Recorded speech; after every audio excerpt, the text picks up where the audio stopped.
अब हमारे पास एक और पेन आएगा थायराइड का एरिया का, यानी थ्रोट का। पहले मैं इन थ्रोट का कर लेते हैं।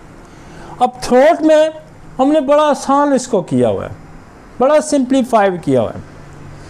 हम ये समझते हैं और हमारी ये स्ट्रगल, ये स्टडी ये कहती है कि ये जो थ्रोट का जो इन्फेक्शन है, जिसको टॉन्सिलाइटिस कहते हैं या एडिनाइड्स ग्लैंड नाक के पीछे आ जाते हैं, इसकी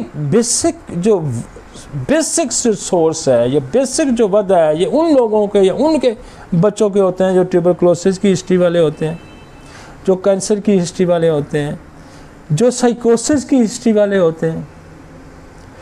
तो एक और इन्फेक्शंस है यहाँ पे थ्रोट में, वो होता है उसका भी जिक्र यहाँ कर दें।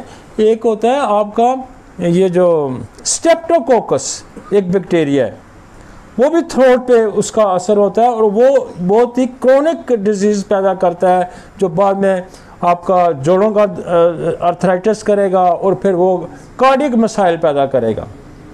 तो लिहाजा आपके पास जब थ्रोट का बंदा कोई आता है, गले के टॉन्सिल्स का कोई बंदा आता है, तो आपने ट्यूबरक्लोसिस को बेस करना है, आपने साइकोसिस को बेस करना है, आपने कैंसर की हिस्ट्री को बेस करना है, फिर आपने शिफ्टिंग डिजीज़ को बेस करना है कि वालिद को भी टॉन्सिलाइटिस होता था, बेटे की भी होता है, तो वहाँ आप कार्सिनोसन का इस्तेमाल करेंगे। ठीक है, तो हमने क्या किया होता है कि हमने दो दवाइयाँ यहाँ बड़ी पक्की रखी होती हैं, ट्यूबर ब्रेटाकार। मैं सिर्फ इतनी तकलीफ़ करता हूँ कि मैं कहता हूँ गला दिखाओ। अब मैं कुछ नहीं बच्चे से पूछता, ना उसके पेरेंट्स से पूछता हूँ।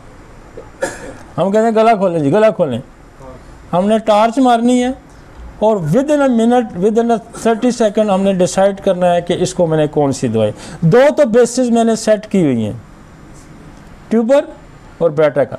दरमियान में हम एक दवाई लगा देते हैं। अगर गला सुर्ख है, बड़े हुए हैं, रेडिश है, फीवरिश है, पेन है, तो क्या करेंगे हम ट्यूबर बेलाडोना ब्रेटा का आप दे देंगे। फिर उसी टार्च के अंदर अगर मुझे पस के पस्टुअल्स बने नज़र आते हैं कि गले पे पस है, तो हम बेलाडोना को बीच में डिलीट करते हैं, वहाँ हमने स्लेशिया लगा देनी है और स्लेशिया पस को कर देगी। इन केस अगर कहीं वो रह जाती है तो फिर मैं एपर सल्फ लगा दूंगा।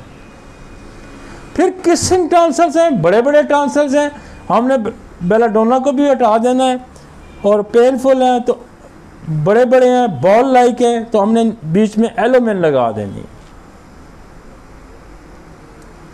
और फिर लेफ्ट साइड ज़्यादा इंक्रीज है, बहुत ज़्यादा ब्लूइश है, तो फिर हमने क्या करना है, हम यहाँ लेक्सिस लगा देंगे, फाइटोलैका लगा देंगे। बस ये सारा हल है गले का। और उसकी माँ के, उसके वालिद की अगर साइकोटिक या कोई मुझे वार्स नज़र आते हैं तो फिर मैं ट्यूबर के बाद मैं डोरिनम लगा दूंगा। लेकिन वो माँ अगर ये एक सवाल हम पूछ भी लेते हैं कि कई पेरेंट्स में भी ये प्रॉब्लम था, तो शुरू में कार्सिनोसन लगा देंगे। टॉन्सिलाइटिस भी ठीक हो जाएगा, पेन भी ठीक हो जाएगा, मसाइल भी हल हो जाएंगे। आसान होम्योपैथी, लेकिन इसके पीछे मेरी बरसों की तगोदो है। हो गया जी मसला हल गले के दर्द का।